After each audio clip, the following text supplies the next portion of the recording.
आजमगढ़ में टीईटी परीक्षा कैंसिल होने के बाद अपने अपने परीक्षा केंद्रों से निकले अभ्यर्थियों में घोर निराशा दिखाई दी। अभ्यर्थियों का कहना था कि पिछले कई माह से वो टीईटी की परीक्षा की तैयारी कर रहे थे। इसके बाद ही अच्छे नंबर मिलने पर वो सुपर टीईटी की परीक्षा देते, उसके बाद शिक्षक भर्ती में शामिल हो पाते। लेकिन अब जैसे जैसे चुनाव नजदीक आ रहा है, पूरी प्रक्रिया गड़बड़ नजर आ रही है। आजमगढ़ में टीईटी परीक्षा को लेकर प्रशासन ने काफी तैयारियां की थी। सुबह से ही व्यवस्था सुचारू करने को लेकर आपाधापी मची हुई थी। लेकिन इसी बीच परीक्षा जैसे ही शुरू हुई, तभी सूचना मिली कि पेपर लीक होने की वजह से इसे रद्द किया जा रहा है। इसके बाद से ऊहापोह की स्थिति रही। थोड़ी देर में जिले के अधिकारियों ने इसकी सूचना सभी केंद्रों तक पहुंचाई और रद्द होने की जानकारी मिलते ही परीक्षा दे रहे अभ्यर्थी अवाक रह गए। एक साथ परीक्षार्थियों के बाहर निकलने को लेकर भी काफी दिक्कतों का सामना करना पड़ा। हालांकि राहत की बात यह रही कि कहीं पर आक्रोश नहीं फूटा। अभ्यर्थियों में निराशा इस बात की थी कि अब जब टीईटी की परीक्षा 1 महीने बाद होगी या जब भी होगी, उसके 2 महीने बाद वह सुपर टेट की परीक्षा होगी, तभी वो शिक्षक भर्ती में शामिल हो पाएंगे। टीईटी में पास होने के बाद ही सुपर टेट में शामिल होने का मौका मिलता है। सुपर टीईटी अच्छी मेरिट आने के बाद ही बेसिक शिक्षा विभाग में भर्ती में शामिल हो सकते हैं।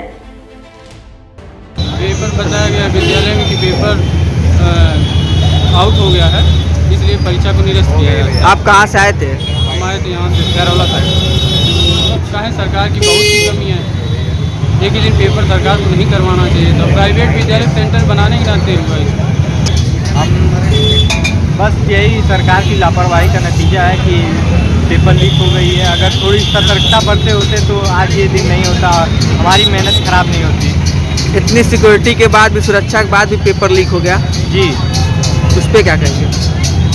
क्या बताएं, भाजपा सरकार है, जो सरकार ना करा दे।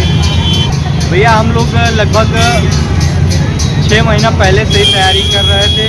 समझ लीजिए पेपर जो आया था वो हम लोगों को पूरा आ रहा था और मेहनत करने के बाद भी लास्ट स्टेज पे ऐसा हुआ कि पेपर देखने के बाद तो दिल खुश हो गया कि हाँ पेपर सब कुछ आ रहा है, लेकिन पेपर ही लीक हो गया।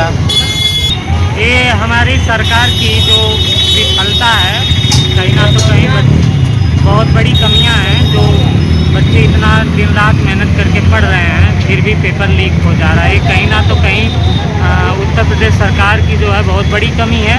और यही अगर अखिलेश सरकार की गवर्नमेंट होती तो ये लोग धरना प्रदर्शन करते। बहुत सारी उनकी इतनी सुरक्षा भी थी, तब पर भी पेपर लीक हो गया। सुरक्षा के बावजूद भी पेपर लीक हो जा रहा है।